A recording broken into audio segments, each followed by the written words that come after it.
કે વનવાસમાં જવાનું. પણ એના પહેલા અયોધ્યાની થોડી ઘટનાઓ જેના પર સામાજિક વ્યવસ્થા, કૌટુંબિક વ્યવસ્થા, રાજા પ્રજા વચ્ચેના સંબંધો અને સદગુરુ પ્રત્યેની પોતાની અપૂર્વ નિષ્ઠા એ પ્રતીત થાય. વારંવાર પુનરાવૃત્તિ કરીને કહીએ છીએ કે રામાયણ કથા નથી, રામાયણ જીવનની શૈલી, રામાયણ એ જીવનના આચરણનું પ્રતીક, રામાયણ એ માનવીય મૂળભૂત સિદ્ધાંતોનું પ્રતીક, અથવા તો જે માણસાઈના મૂલ્યો છે એ માણસાઈના મૂલ્યો પોતાના જીવનમાં કેવી રીતે પ્રતિષ્ઠિત કરવા એનું વિશેષ વર્ણન રામાયણમાં છે. અને એટલા જ કારણે કથા વાંચી જઈએ છે અને જીવનમાં મૂલ્યો પ્રતિષ્ઠિત થતા નથી. તો એ કથા કાન સુધી રહેશે, ચેતના સુધી નહીં પહોંચે. આ ટકોર વારંવાર એટલા માટે કરીએ છીએ કે કથા તો આવશે પણ એના સંબંધિત જે મૂલ્યો છે એને બરાબર સમજવામાં જો નહીં આવે તો કથાએ જીવનમાં આવીને જે કામ કરવું જોઈએ એ કામ નહીં થાય. દશરથ મહારાજાની પાસે એમણે વિધિપૂર્વક આજ્ઞા પ્રાપ્ત કરી. બે શબ્દ વારંવાર આવે છે, એક શબ્દ આજ્ઞા અને બીજો શબ્દ આશીર્વાદ. રામાયણમાં આ બે બાબતોનું બહુ મોટું મૂલ્ય. જે કંઈ પણ કામ કરવું એ કામ કરવા યોગ્ય જો હોય, વિવેકપૂર્વક કરવા યોગ્ય જો હોય, સમજણપૂર્વક કરવા યોગ્ય જો હોય, શાસ્ત્ર વિહિત જો હોય, શાસ્ત્રોએ સંમતિ આપી હોય અને સાથે સાથે જીવંત જ્ઞાની સત્પુરુષ એની પણ સંમતિ મળતી જો હોય તેવું કોઈ પણ સત્કર્મ સદગુરુની આજ્ઞા પ્રાપ્ત કરીને જ કરો. આ સાધનાની મોટી પ્રણાલિકા. જૈન પરંપરામાં કોઈ પણ કાર્ય શિષ્યને કરવું હોય તો ગુરુદેવની પાસે નિવેદન કરે છે, ઈચ્છામી, હું ઈચ્છું છું મારે આપને વંદન કરવા છે, હું ઈચ્છું છું મારે પ્રતિક્રમણ કરવું છે, હું ઈચ્છું છું મારે પથખાન પાળવા છે, હું ઈચ્છું છું મારે ધ્યાન કરવું છે, ઈચ્છું છું. પછી આગળ શિષ્ય બોલતો નથી, પછી રાહ જોવે તો ગુરુદેવની આજ્ઞા શું. અને હું ઈચ્છું છું ધ્યાન કરવું છે અને ગુરુદેવ આજ્ઞા કરે ના ભક્તિ કરવાની છે તો પોતાની ઈચ્છાને તત્ક્ષણ શાંત કરીને ભક્તિમાં છે. પોતાની ઈચ્છા જે ભક્તિ કરવી છે અને સદગુરુની આજ્ઞા મળી કે ના તમે ધ્યાનમાં છો તો તત્ક્ષણ ધ્યાનમાં છો. મનમાં ઉઠતા વિકલ્પોને તોડવા માટેનું આ એક ઉત્તમ સાધન. ધ્યાનમાં વિકલ્પ બહુ નડે. મોટા મોટી બાધા વિકલ્પોને છે ધ્યાનમાં. તમે પ્રાણાયામ કરો, તમે કુંડલીની જાગૃત કરો, તમે સુષુમ્નામાં પ્રવેશ કરો અથવા બીજા આમાં કોઈ પણ ઉપાયો કરો પણ જેને વિકલ્પો આપણો કેળો મૂકતા નથી. જેમ ચોમાસામાં બિલાડીના ટોપ નાનું ઘાસ આવે, ક્યાંથી ફૂટી નીકળે છે આપણને ખબર નથી પડતી. આપણા મનમાં વિકલ્પો ક્યાંથી ફૂટી નીકળે છે આપણને ખબર નથી પણ છે આપણા મનમાં. એ વિકલ્પોનો પ્રવાહ તોડવા માટેનો એક સરળ ઉપાય, જીવનની પ્રત્યેક ક્ષણે જે કંઈ જીવવું છે ને કરવું છે એ સદગુરુની આજ્ઞા પ્રાપ્ત કરીને કરવું. કઠિન કામ, 3 બાબતો છોડવી પડે. સ્વચ્છંદ મત આગ્રહ તજી વર્તે સદગુરુ લક્ષ સમકિત તેને ભાખ્યું કારણ ગણી પ્રત્યક્ષ. 3 બાબતો છોડવી પડશે તો સદગુરુના ચરણનું લક્ષ્ય પ્રાપ્ત થશે. એમાં પહેલી બાબત સ્વચ્છંદ. છંદ એટલે નાદ, છંદ એટલે ટેવ, છંદ એટલે અંદરમાં ચાલતી પોતાની વૈયક્તિક મનની ધારા અને છંદ કહે છે. જેમ ગીતમાં છંદ હોય છે, એમાં આપણા જીવનનો પણ એક છંદ. આ જીવનનો છંદ માં સ્વ શબ્દ ભળે એટલે સ્વછંદ. જ્યાં સુધી પોતાની નોર્મલ અવસ્થા નથી આવતી ત્યાં સુધીમાં કાં તો અંદર અહંકારનું જોર હોય, કાં તો આસક્તિનું જોર હોય, કાં તો મોહનું જોર હોય, કાં તો અપેક્ષાઓનું જોર હોય. અને તે વખતે આપણને ભ્રમણા થાય છે કે મારા અંતરમાંથી અવાજ આવ્યો. આ અંતરનો અવાજ, આ શબ્દનો વધારે ઉપયોગ રાજકારણીઓ કરે. અંતરનો અવાજ કઈ છે નહીં એમની પાસે, અવાજ જ નથી ને અંતરનો ક્યાંથી હોય? પણ અંતરનો અવાજ નથી. તો પોતાનો છંદ છૂટી જાય, નિજ છંદ છૂટી જાય અને ગુરુ છંદાનુવત્તવું, ગુરુનો છંદ આપણામાં કામ કરતો હતો. તો એક છે સ્વચ્છંદ અને બીજો છે સદગુરુનો છંદ. સાધકે મોટું કામે કરવાનું છે કે પોતાનો છંદ શાંત કરવાનો છે અને સદગુરુના છંદને પોતામાં પ્રવેશ થવા દેવાનો. આ પ્રક્રિયા ન થાય ત્યાં સુધીમાં આપણી કોઈ પણ સાધના એ જ્ઞાની પુરુષો સંમત કરતા નથી. એ સાધનાને સમ્યક કહેતા નથી. આ વાતનો ઊંડાણથી વિચારો. આપણે સાધનાઓ કેમ નિષ્ફળ ગયા અથવા કેમ નિષ્ફળ જાય છે? જે કંઈ પણ કરીએ છીએ પોતાના છંદે કરીએ. તો એક વાત સ્વચ્છંદ, બીજી વાત છે મત. આ ધરતી ઉપર જન્મતાની સાથે જે કુટુંબમાં જન્મ થાય છે એ પ્રત્યેક કુટુંબમાં કોઈનો કોઈ મત, અભિપ્રાય, સંપ્રદાય, માન્યતા કામ કરતી હોય. નાસ્તિક હોય તો નાસ્તિકની માન્યતા. કાર્લ માર્ક્સ એમ કહે છે કે ગોડ ઇઝ હમ્બક અને રિલિજન ઇઝ પોઈઝન. હવે રશિયામાં જન્મેલા અને એ કુટુંબમાં તૈયાર થયેલા બાળકો જો ગોડ ઇઝ હમ્બક અને રિલિજન ઇઝ પોઈઝન એવું જો કહેતા હોય તો એમનું પોતાનું અંદરમાંથી આવેલું નથી, એમના ઉપર લાદેલું.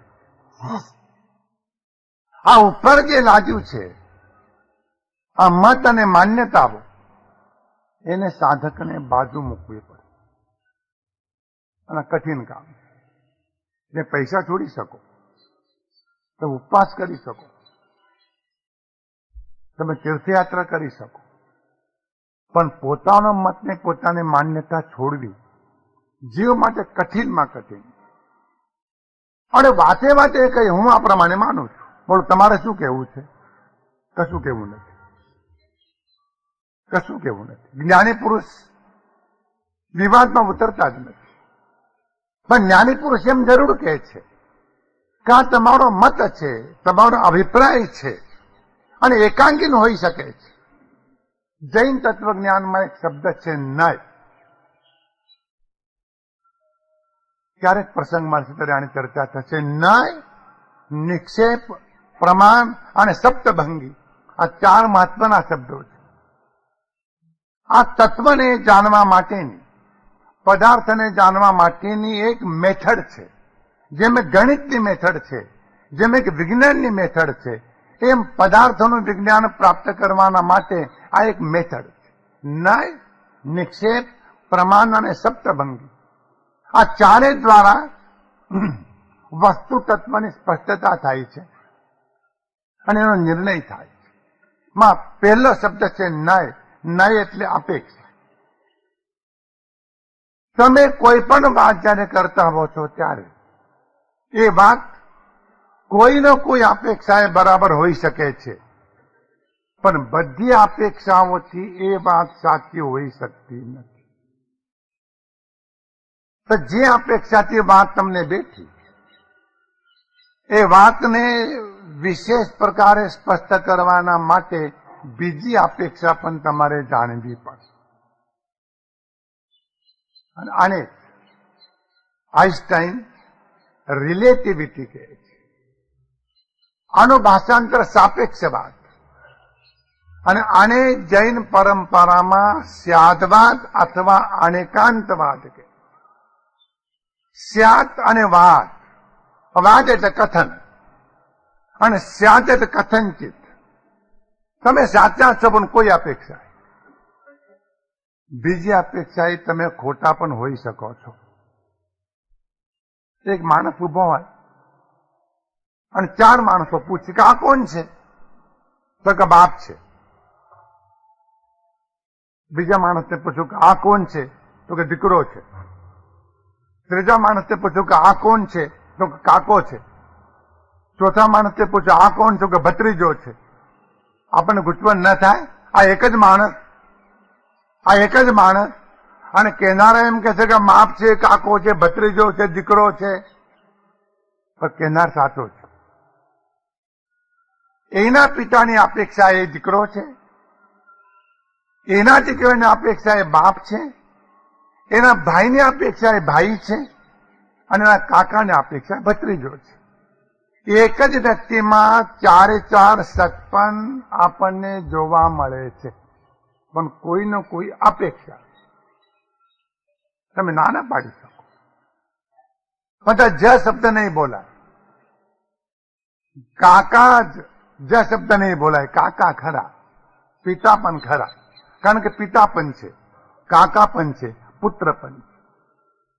તાનો અર્થ એવો થાય છે કે જગતમાં સત્ય અને મત એ બંને હંમેશા અલગ છે. સત્ય મત નથી ને મત એ સત્ય નથી. આપણને જે મળે છે, મત મળે છે, સત્ય આપણે સાધના દ્વારા પ્રાપ્ત કરવું પડે. મત રેડીમેન્ટ મળશે, સત્ય રેડીમેન્ટ મળતું નથી. ત્યારે વાતને સમજવા કોશિશ કરો. નચિકેતાને યમરાજા એમ કહે છે કે નચિકેતા સ આત્મા સત્યેન હિ એષ લભ્ય ન બહુના તપેન ન મેધયા ન બહુના શ્રુતેન. બધા સાધનોનો છેદ કર્યો, એક સાધન માત્ર સત્ય. સત્યની તિતિક્ષા કરવી પડે છે, સત્યની સાધના કરવી પડે છે, સત્યની ગવેષણા કરવી પડે છે, સત્યની અનુભૂતિ કરવી પડે છે, સત્ય માટે તપ કરવું પડે છે, સત્ય માટે અગ્નિમાં ભઠ્ઠીમાં તપવું પડે છે અને સત્ય માટે વ્યક્તિને એક ક્રાંતિની પ્રક્રિયામાંથી પસાર થવું પડે, ત્યારે સત્ય મળે. સત્ય મેળવવાનું છે અને મત તમને મળશે, તૈયાર મત તમને મળશે. ક્રિશ્ચિયન કોમ્યુનિટીમાં જન્મ્યા, તમે કોણ? અમે ઈસાઈ. મુસ્લિમના ઘરે જન્મ્યા, તમે કોણ? અમે મુસ્લિમ. જૈનના ઘર જન્મ્યા, તમે કોણ? તો કે જૈન. જૈન બનવું જુદી વાત છે ને જૈન કુળમાં જન્મીને જૈન કેવડાવવું જુદી વાત. 2 શબ્દો આવ્યા. જૈન શબ્દ જયારે આવ્યો ત્યારે જીનસ્ય આપત્ય પુમાણ જૈન, જે રાગદ્વેષથી મુક્ત છે એની પરંપરામાં રહીને પોતામાં રહેલા રાગદ્વેષ જીતવાના માટે જે નિરંતર સમ્યક પ્રકારે પુરુષાર્થ કરે છે એને કહેવાય છે જૈન. આજે બહુ સસ્તો સોદો છે. કપાળમાં ચાંદલો કરો એટલે જૈન, મંદિરમાં જાવ એટલે વૈષ્ણવ, નમાઝ પડો એટલે મુસ્લિમ. મોહમ્મદ પૈગંબર ના પાડતા હતા. ઇસ્લામ શબ્દનો અર્થ થાય છે શાંતિ. ઇસ્લામ શબ્દનો અર્થ થાય છે ઉદારતા. ઇસ્લામ શબ્દનો અર્થ થાય છે સમભાવ.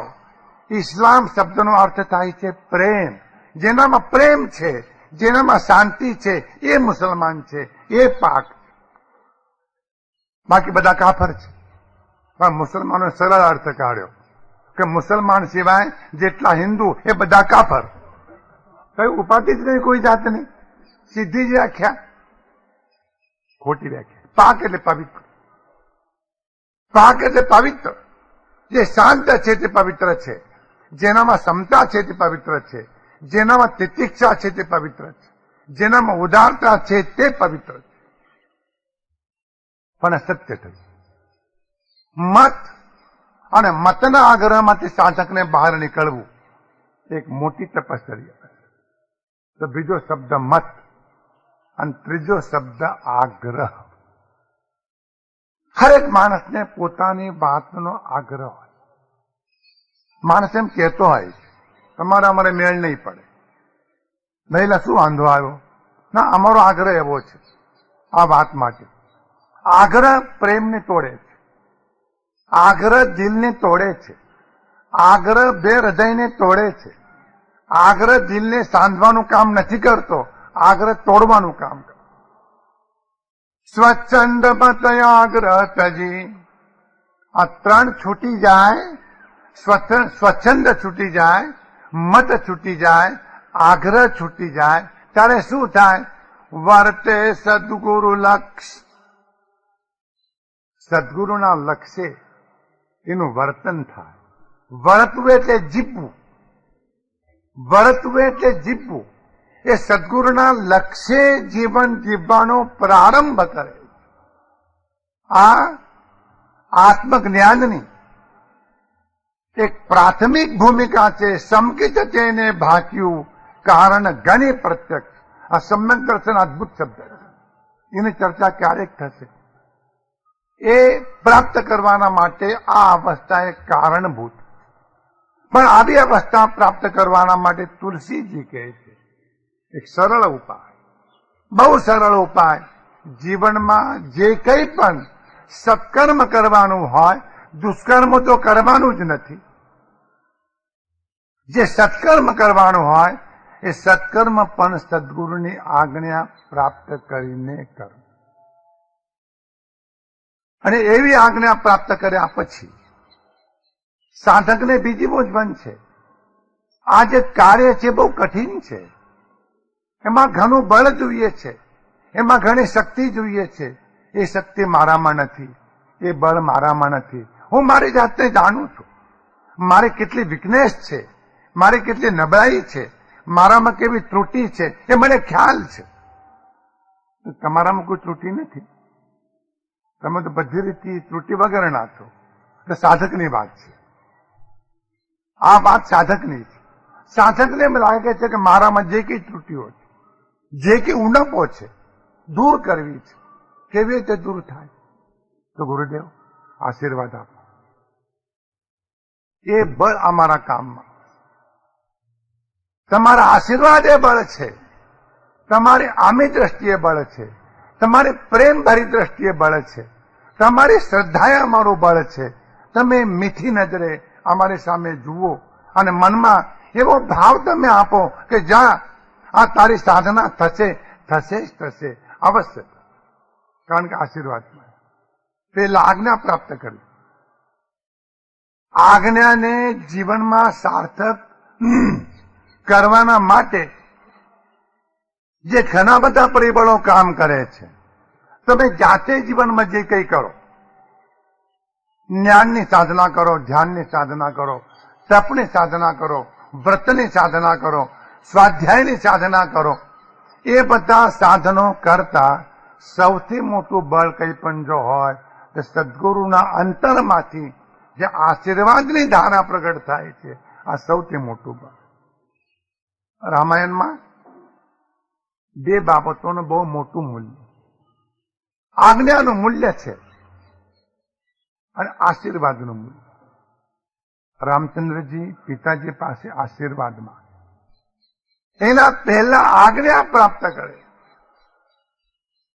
અને આજ્ઞા પ્રાપ્ત કરવામાં બે બાબતો મહત્વની. પહેલી બાબત, આજ્ઞામાં બલાત્કાર ન ચાલે. મને આજ્ઞા આપો, આપો છો કે નથી આપતા, આજ્ઞા માગી ન કહેવાય. એક વાત. અને બીજી વાત, આજ્ઞા પ્રાપ્ત કરવાના માટે સાધકની સન્મુખતા જોઈએ. સદગુરુ તરફ એ ઝૂકેલો જોઈએ, એ વળેલો જોઈએ, તો એ આજ્ઞા પ્રાપ્ત કરી શકશે. તેવી આજ્ઞા પ્રાપ્ત કરીને પોતાના જીવનની સાધનાનો પ્રારંભ કરે. લોકો એમ કહે છે કે રામજી વનવાસમાં ગયા. રામજી એમ કહે છે કે અમારા બહુ મોટા ભાગ્ય છે, અમારે નાની ઉંમરમાં, અમારા યુવાન વયમાં અમને 14 વર્ષ વનવાસમાં રહીને ઋષિ મુનિઓની સાથે બેસવાનું થશે. વૃક્ષ નીચે બેસીને ધ્યાન સાધના થઈ શકશે, એકાંતમાં રહીને યોગની સાધના થઈ શકશે. આ કૈકેયીજીએ ઘણી કૃપા કરી, કૈકેયીજીએ ઘણી કૃપા કરી. અને આ યુવાનમાં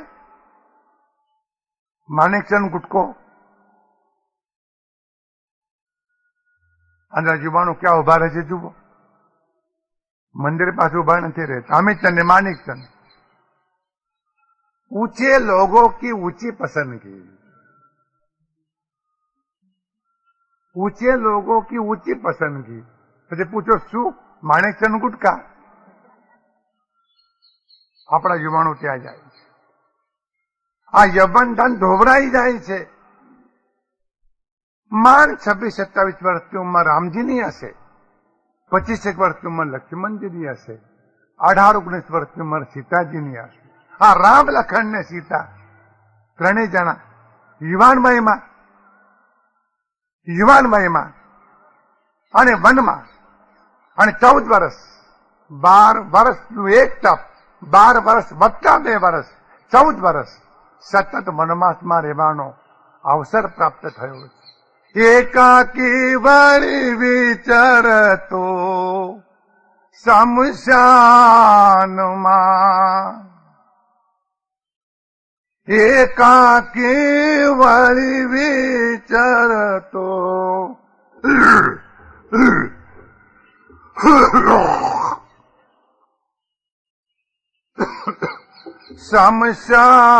શમશાનમાં, વળી પર્વતમાં વાઘ સિંહ સંયોગ જો, આડોલયાસન ને મનમાં નૈક શોભતા, પરમ મિત્રનો પામ્યા જાણે યોગ જો, અપૂર્વ અવસર એવો ક્યારે આવશે. 19 વર્ષની ઉંમર છે શ્રીમદ રાજચંદ્ર ને, 19 વર્ષની ઉંમર. ઝવેરી બજારમાં રેવાશંકર જગજીવનની પેઢી ઉપર આ શ્રીમદ રાજચંદ્રજી ઝવેરાતનો ધંધો કરે. અને ધંધો કરતા કરતા આ શ્રીમદજીના હૃદયમાં આવી ભાવની ધારા છૂટે. હાથમાં ઝવેરાત, હૃદયમાં આ ભાવની ધારા. ગાંધીજીએ લખ્યું છે, એમના બોલવામાં વૈરાગ્ય હતો, એમના ચાલવામાં વૈરાગ્ય હતો, એમના દ્રષ્ટિમાં વૈરાગ્ય હતો, એમના નેરમાં વૈરાગ્ય હતો, એમના મનમાં વૈરાગ્ય હતો, એમના નજરમાં વૈરાગ્ય. અને બેઠા છે રેવાશંકર જગજીવનની પેઢી ઉપર અને વૈરાગ્યથી ભરેલા, અને સાધુને સંન્યાસીને મહંત બનીને બેઠા છે. અને કેમ વધુ પૈસા ભેગા થાય એની પ્રયોજનમાં વૈર કોન્ટ્રાડિક્ટ કરી, ભારે વિરોધાભાસ. ये भी अवस्था क्या रे अवस्था में एकला आइए वही स्मशान में वन में विचरता आइए वही पर्वत में आइए અને પર્વતમાં બીજું કોણ મળે વાઘ અને શિવનો સંયોગ થાય ધ્યાનમાં બેઠા આઈએ અડોલ આસન હોય અને તે વખતે મનમાં ક્ષોભ ન થાય એક કૂતરું પાછળ પડે છે તો પણ આપણી દશા બગડી જાય આ વાઘ અને સિંહ ધ્યાનમાં બેઠા આઈએ અને ત્રાડ પાડે અરે આપણે એવી સ્થિતિમાં મુકાઈએ જ ને બહુ ડાયા છીએ આપણે આડોલયાસન ને મનમાં નહીં ક્ષોભતા અડોલ આસન આસન ડોલાયમાન થાય નહીં અને મનમાં કોઈ પણ જાતનો ક્ષોભ થાય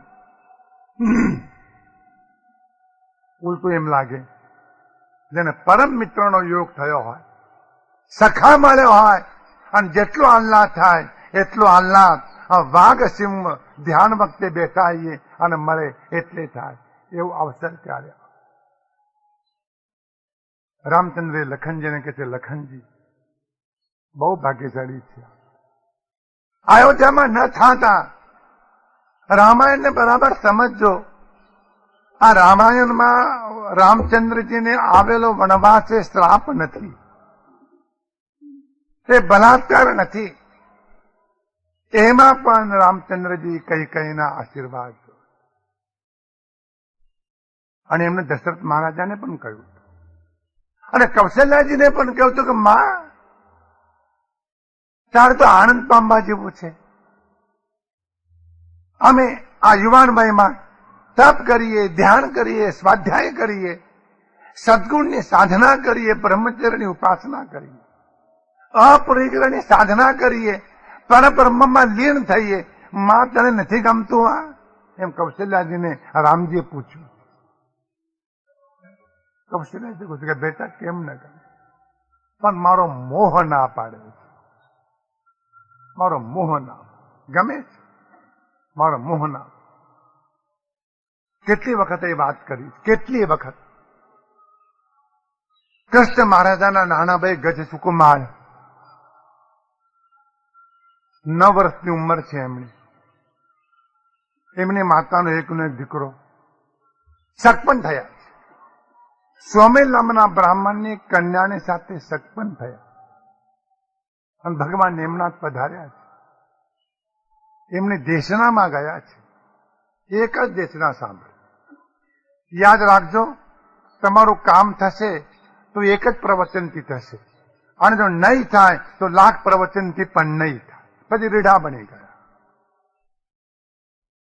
પ્રથમ વખત દેશના સાંભળી ઘરે આવીને કહે છે કે માં હવે નહીં રે રહું આ સંસારમાં હવે સંસારમાં નહીં રહેવા ભગવાન એમના ચરણોમાં હવે જીવન પસાર થશે સંસારમાં નહીં માં રડે છે રડે મારા કલેજાનો કટકો છે એકનો એક દીકરો છે તારા આધારે મારે જીવવાનું છે તારું મોઢું જોઈને મારે જીવન યાત્રા પસાર કરવાની છે દીકરા આ કાળજાની કોર જેવો તું છો તું મને મૂકીને જઈશ દીકરો કે છે કે હા માં તમે માં છો એમાં નાની મને જન્મ આપ્યો છે એમાં નાની પણ જન્મ લેવું ના પડે એવી અવસ્થા તો ભગવાન નેમનાથ મને આપે સમજાયું કઈ તમે જન્મ આપી શકો છો પણ જન્મ લેવો ના પડે એવી દશા ભગવાન નેમનાથ મને આપે મારે ત્યાં જ મને આજ્ઞા આપે અને માં કહે છે કે બેટા તારો માર્ગ સાચો છે તારો માર્ગ સાચો છે તું ખરેખર સાચું કહે છે કરવા જેવું તો એ જ છે પણ આ માનું કલેજું આ વાત્સલ્યથી ભરેલું કલેજું હું તને હા કહી શકતી નથી પણ ના પણ પાડી શકતી નથી આ માં છે અને જયારે ગસુકુમાર વિદાય લે છે બહુ મહત્વનું વાક્ય ઐતિહાસિક વાક્ય ગસુકુમારની માતાએ ગસુકુમારને કહ્યું કે બેટા તું જાય છે ભગવાન એમના ચરણોમાં જાય તો ભાગ્યશાળી, એમનો શિષ્ય બનજે, એમની આજ્ઞાનું પાલન કરજે, નિરંતર ધ્યાનમાં રહેજે, તપ કરજે, અનુષ્ઠાન કરજે, પ્રચંડ સાધના કરજે, પ્રચંડ પુરુષાર્થ કરજે. એવું જીવન જીવજે બેટા, એવું જીવન જીવજે કે આ જન્મમાં તો હું માં બની છું તો મારો દીકરો બન્યો છું અને તે મને રોવડાવી છે, આજે હું રોઈ રહી છું. હા, એવી સાધના કરજે કે ધરતી પર કોઈ માને રોવું ન પડે. એ સમજાણું આમાં? કોઈ માને રોવું ન પડે એટલે જન્મ લેવો, એવી સાધના કરજે. આ ધરતી આવા મહાપુરુષોથી ભરેલી. નિકસી વશિષ્ઠ દ્વાર ભય ઠાડે, દેખે લોક બિરહદવ દાડે, કઈ પ્રિય બચન સકલ સમુજાય, વિપ્રવૃંદ રઘુવીર બોલાય. તુલસીજી અદભુત વાત કરી. રામજી, લખનજી, સીતાજી વનવાસમાં જવા નીકળી ચુક્યા છે, હજુ અયોધ્યામાં છે. દશરથ મહારાજા પાસેથી આજ્ઞા પ્રાપ્ત કરીને, આશીર્વાદ પ્રાપ્ત કરીને નીકળ્યા છે. આજ્ઞા આપવાના ટાઈમ પૂરતા દશરથ મહારાજા ભાનમાં આવ્યા છે, પણ જેવા રામચંદ્રજી નીકળ્યા છે ફેર મૂર્છામાં ઢળી ગયા. એમને વારે વારે મૂર્છા, વારે વારે બલોપાત કરે છે, વારે વારે રડે છે. રામચંદ્રજી પાછળ જોવા ઉભા રહેતા નથી. કવિઓ જરા ચર્ચા કરી છે. રામજી કઠોર હૃદયના હશે, રામજી લાગણી શૂન્ય હશે, રામજીમાં વાત્સલ્ય ભાવ નહીં હોય. અને કવિઓએ સમાધાન કર્યું છે કે જેને આધ્યાત્મિક સાધના કરવી છે એને આ દુનિયાની લાગણીઓની તિલાંજલિ આપવી જ પડે. જેને આધ્યાત્મિક સાધના કરવી છે એને આ દુનિયાની લાગણીઓને તિલાંજલિ આપવી પડે. ભગવાન બુદ્ધ 28 વર્ષની ઉંમર રાતના ઉભા થયા.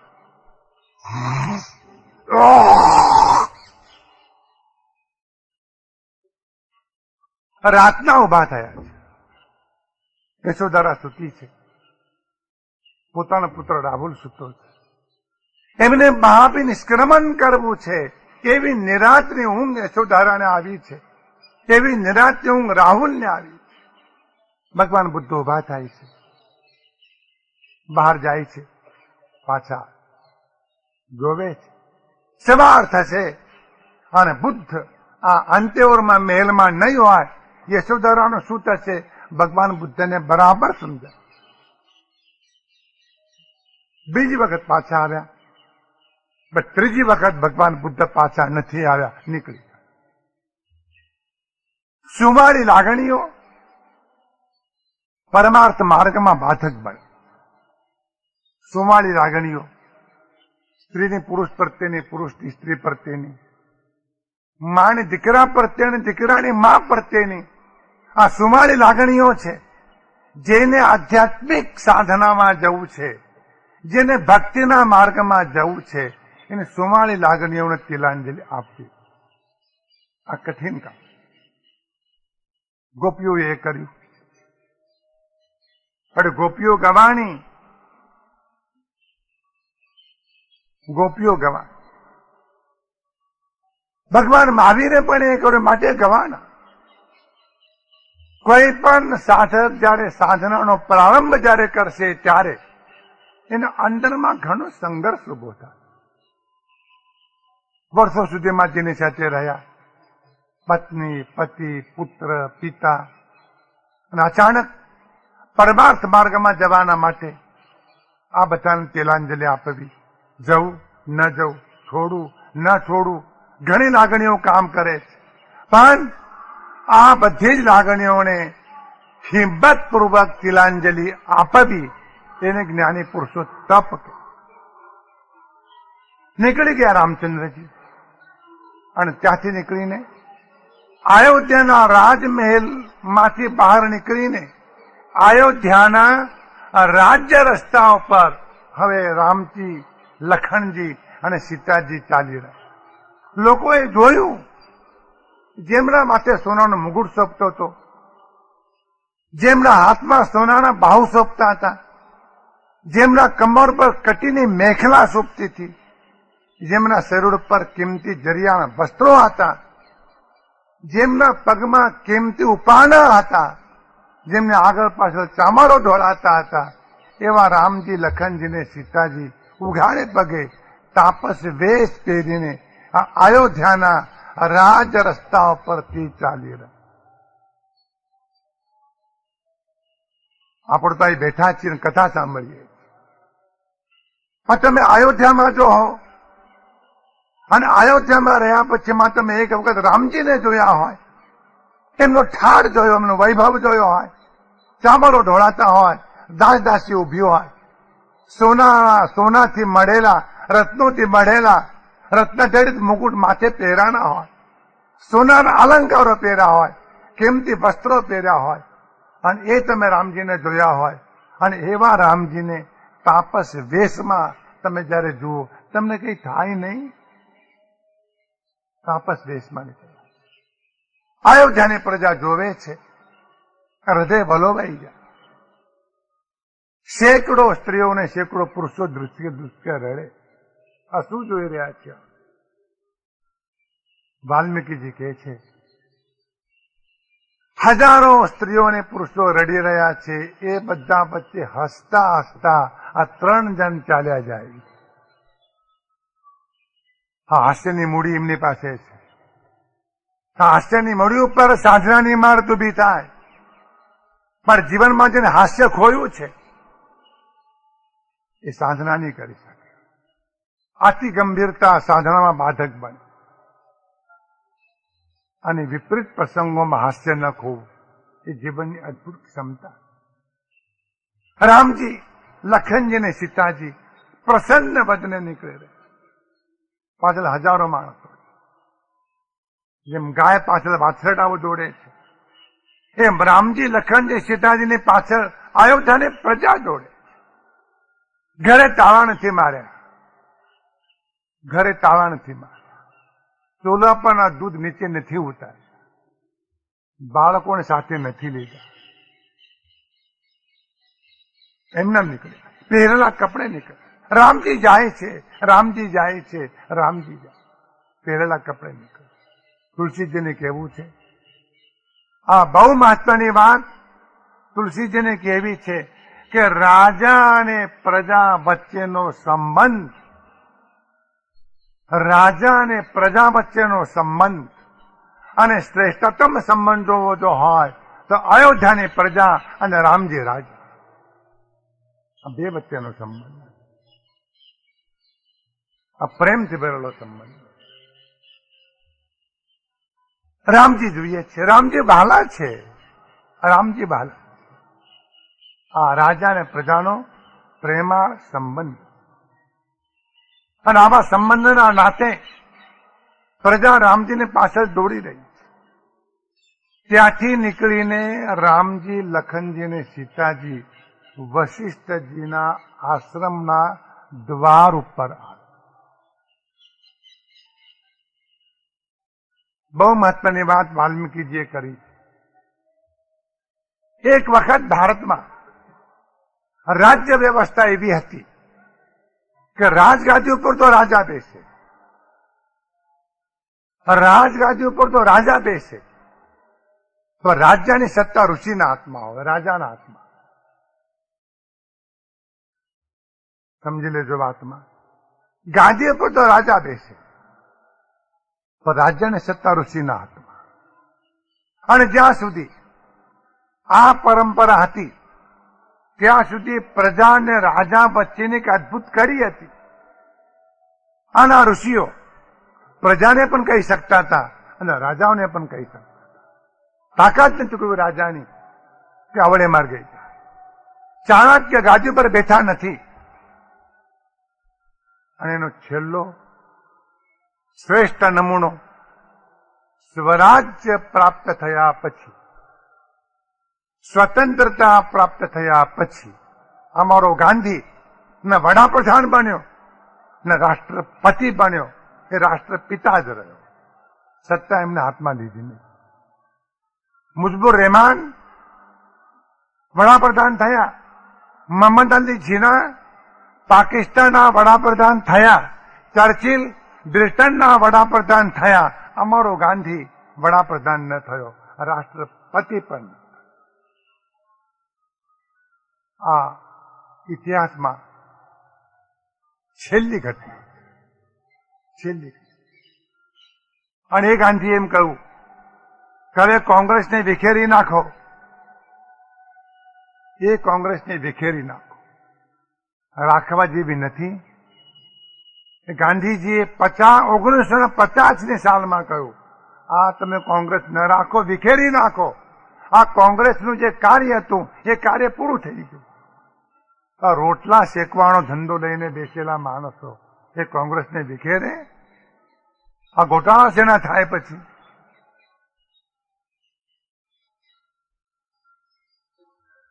ઋષિના હાથમાં સત્તા છે, સત્તા ઋષિના હાથમાં અને અધિકાર રાજાના હાથમાં. ઋષિની સત્તા અને રાજાનો અધિકાર બંને જ્યાં એકત્રિત થાય છે ત્યાં રામ રાજ્યની ઘટના છે. સત્તા ઋષિની, અધિકાર રાજા. વશિષ્ઠજી એમના હાથમાં સત્તા. અને વશિષ્ઠજી હતા બ્રહ્મર્ષિ હતા, જ્ઞાની પુરુષ હતા, ચંદ્ર સ્વામી નતા. આ યુગનો નમૂનો વશિષ્ઠજી. આવા વશિષ્ઠજીના દ્વારે ભગવાન રામચંદ્રજી પહોંચે. વશિષ્ઠજીના અંતરમાં ઘણી વેદના, પણ વશિષ્ઠજી બધું જ જાણે. આ તો નિયતિ છે, આ ઘટના ઘટવાની. અને હંમેશા મહાપુરુષોએ એક વાક્ય નક્કી કર્યું છે, એ આપણને ગમે કે ન ગમે, પણ મહાપુરુષો એમ કે છે જે થાય છે તે સારા માટે થાય છે. એ આપણને ન ગમ્યા, પણ વાસ્તવિકતામાં જે થાય તે સારા માટે થાય છે. છતાં વશિષ્ઠજીના અંતરમાં વેદના. પધાર્યા છે રામજી, વશિષ્ઠજીના ચરણોમાં વંદન કરે.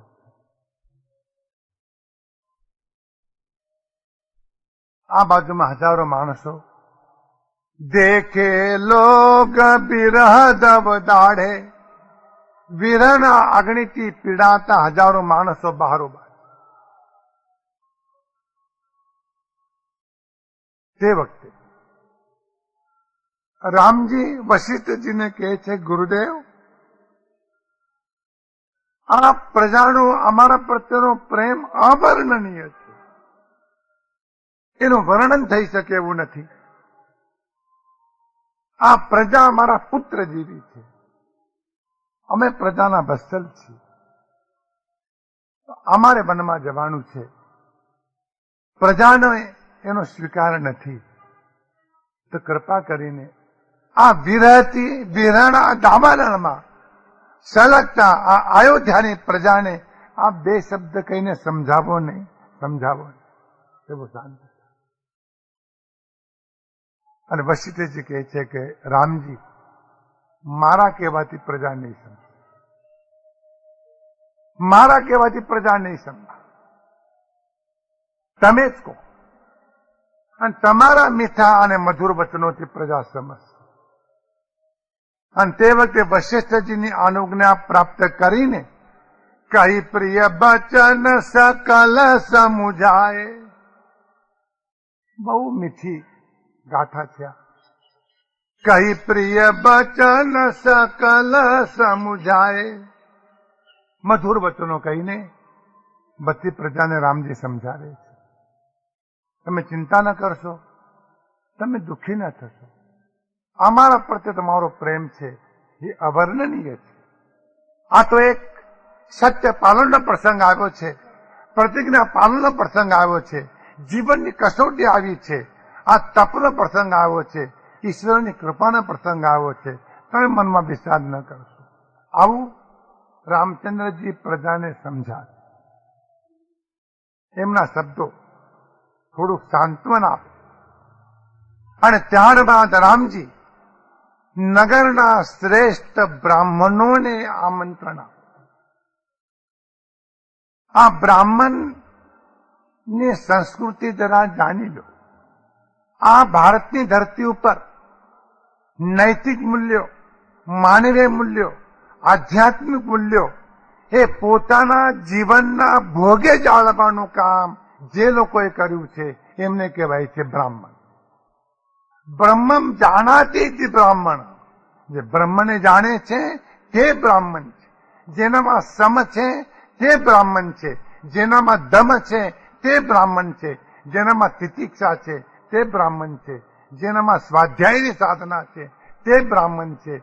જે અકિંચન છે તે બ્રાહ્મણ છે. જે પૈસા પાછળ દોડતો નથી તે બ્રાહ્મણ છે. અને કંઈ પણ લીધા વગર પ્રજાને સંસ્કાર અને જ્ઞાન અવિરતપણે આપ્યા કરે છે તે બ્રાહ્મણ. બ્રાહ્મણો બેઠા હોય તો નોંધ કરી લે. આ બ્રાહ્મણ બ્રહ્મમ જાણાતી જ બ્રાહ્મણ. મારે આ મનુસ્મૃતિમાં કહ્યું કે વર્ણાનામ બ્રાહ્મણો ગુરુ. બ્રાહ્મણ પૈસાની ઉપાધિમાં કદી પડ્યો નથી. એને તો માત્ર ધ્યાન કર્યું છે, સ્વાધ્યાય કર્યો છે, તપ કર્યું છે, શાસ્ત્રોનું વાંચન કર્યું છે અને કંઈ પણ લીધા વગર એ જ્ઞાનનું એને વિતરણ કર્યું. એને જ્ઞાન વેચ્યું નથી પણ જ્ઞાનનું વિતરણ કર્યું, જ્ઞાન આપ્યું. અને બ્રાહ્મણે સમાજમાં સદાચારના અને નીતિના મૂલ્યો જાળવ્યા છે. એવા બ્રાહ્મણોને આમંત્રણ આપ્યું. સુમંત મંત્રીને અને રાજ્યના અધિકારીઓને આજ્ઞા કરે છે કે આ બ્રાહ્મણોને અર્થની ચિંતા કરવી ન પડે, એમણે અન્ન અને વસ્ત્રની ચિંતા કરવી ન પડે, એવું સન્માનપૂર્વક જીવીને અયોધ્યાની પ્રજાનું ઘડતર કરવાનું કામ આ બ્રાહ્મણો કરે. એવી અવસ્થામાં આ બ્રાહ્મણો રહી શકે એવી જોગવાઈ તમે એમને કરી.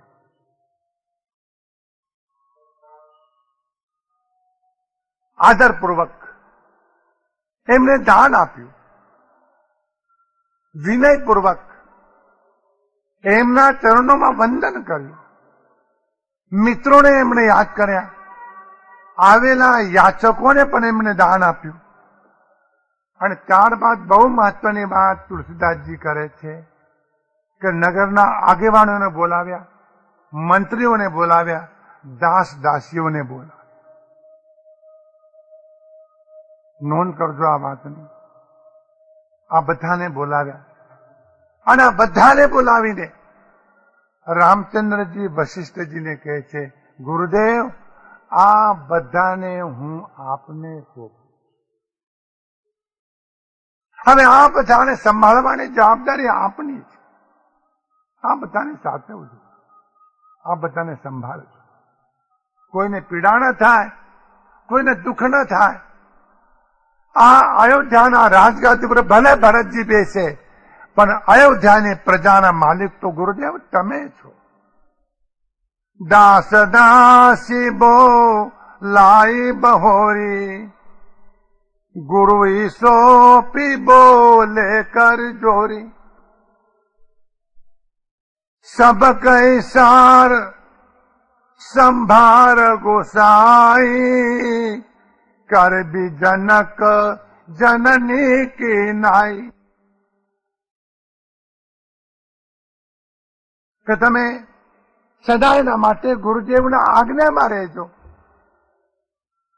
અને વશિષ્ઠજીને વિનંતી કરીને કહ્યું કે ગુરુદેવ જેમ પિતા પોતાના બાળકોને સંભાળ લે છે, જેમ માં પોતાના બાળકોને સંભાળ લે છે, એમ આપ જનક એટલે પિતા અને જનની એટલે માતા, આપ માતા અને પિતા બનીને આ તમામ પ્રજાને સંભાળ આપ લેજો, અમે આપને બધું સોંપી. જતી વખતે રામજી બધું જ વશિષ્ઠજીને સોંપ્યું. મનમાં થતું છે વશિષ્ઠજી આગુ પાછું કર્યું હશે ખરું કે ઉલ્લેખ મળતો નથી રામાયણમાં. સુપ્રીમ કોર્ટમાં કેસ ગયો હોય એવું કોઈ ઠેકાણે જાણવા નથી. એક રાતી પાઈ પણ આગી પાછી નથી કરી. અરે જેને કે જોઈતું નથી એને કહેવાય કે ઋષિ. પછી વારંવાર બંને હાથ જોડીને રામચંદ્રજી બધાને સમજાવે અને છેવટે એમ કહે છે જે રીતે મહારાજા દશરથ મહારાજા સુખી રહે, એમને વિષાદ કરવો ના પડે, એમને વલોપાત કરવો ના પડે, એમને મૂંઝવણ અનુભવવી ન પડે અને મારી માતાઓને પણ કોઈ પણ જાતની પીડા ન થાય એની પૂરેપૂરી કાળજી રાખીને તમે સમગ્રપણે જીવનનો વ્યવહાર કરજો. કારણ મારી જે માતાઓ છે, માતાઓ માતા નહીં પણ માતાઓ, કૌશલ્યાજી માતા, સુમિત્રાજી માતા, કૈકેયીજી માતા, એ માતાઓને અમારા વિરહમાં અસહ્ય પીડા છે. અને તે વખતે એમને દુઃખ થાય એવું કોઈ પણ કામ તમે ન કરશો, એમણે સમાધાન રહે એવું કરજો. આ પ્રમાણે વશિષ્ઠજીને વિનંતી કરીને અયોધ્યાની પ્રજાને સમજાવીને રામચંદ્રજી, લક્ષ્મણજી અને સીતાજી અયોધ્યાની બહાર હવે નીકળ્યો.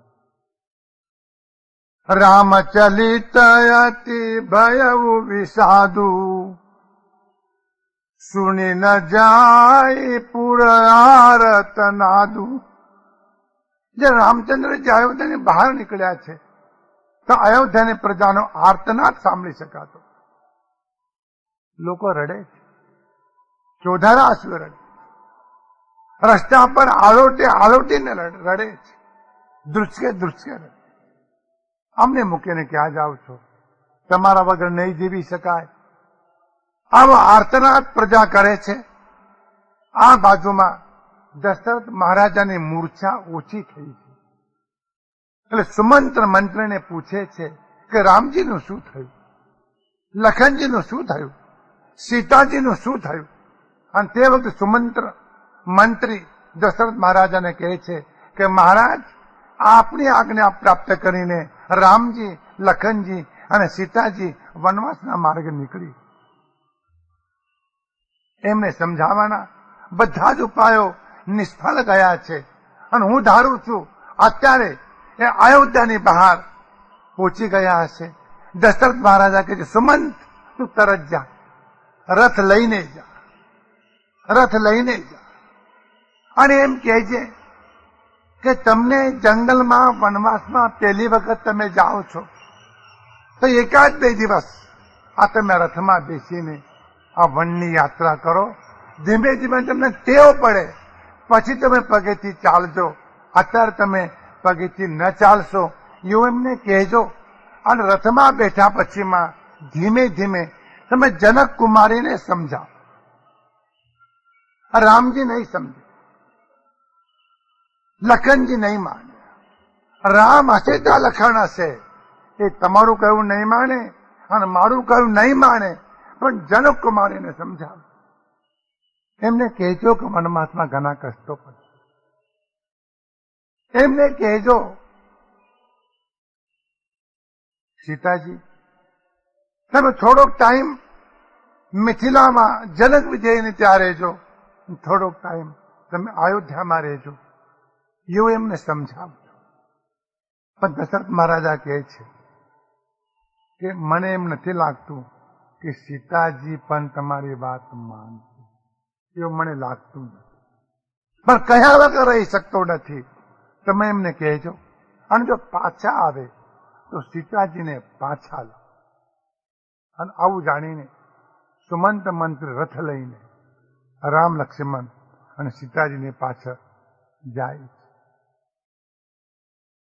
અયોધ્યાને પ્રજાએ વિચાર્યું, સબઈ વિચાર કિન્નું મન માની, રામ લખન સિંહ બિન સુખ નાહી. અયોધ્યાની પ્રજા વિચારે છે કે રામ લખન ને સીતા વિના અમને કઈ સુખ નહીં. બહુ નાનકડું વાક્ય તુલસીજી આપ્યું છે, જ્યાં રામુ ત્યાં સબૌ સમાજ, જ્યાં રામુ ત્યાં સબૌ સમાજુ. જ્યાં રામચંદ્રજી છે ત્યાં જ અયોધ્યા છે, જ્યાં રામચંદ્રજી છે ત્યાં સમાજ છે, જ્યાં રામચંદ્રજી છે ત્યાં જ સંપત્તિ છે. રઘુવીર વગર અમને અયોધ્યાનું કંઈ પણ કામ નથી. આવું સમજીને દેવોને દુર્લભ એવી મહેનતો છોડીને રામચંદ્રજીને સાથે અયોધ્યાની પ્રજા પગપાળા નીકળી. છેલ્લી વાત, આ પ્રસંગની છેલ્લી વાત અને માર્મિક વાત, તુલસીજી એમ કહે છે કે મનમાં રહેલી વાસનાઓને જીતવાના માટે માણસને બહુ તપ કરવું પડે, ઘણી મથામણ કરવી પડે. પણ અયોધ્યાની પ્રજામાં જુદી ઘટના ઘટી. રામચરણ પંકજ પ્રિયજી નહીં, વિષય ભોગ બસ કરહી કીતી નહીં. જો હિન્દી સમજાતું હોય તો આ નાનકડી કડીમાં હજારો શ્લોકો છે, હજારો શ્લોકો. રામચરણ પંકજ પ્રિયજી નહીં, ભગવાન રામચંદ્રજીના ચરણ કમળ જેને અત્યંત પ્રિય છે ને વહાલા છે. ભગવાન રામચંદ્રજીના ચરણ કમળ જેને અત્યંત પ્રિય છે અને વહાલા છે, એવાને આ સંસારના વિષયો કદી પણ વશ કરી શકે નહીં. જેને રામના ચરણોમાં, પરમાત્માના ચરણોમાં દ્રઢ પ્રીતિ લાગી છે, એને સંસારના વિષય ભોગો ક્યારે પણ પજવી શકતા નથી. આવી ભક્તિમાં શક્તિ છે, આવું ભક્તિમાં સામર્થ્ય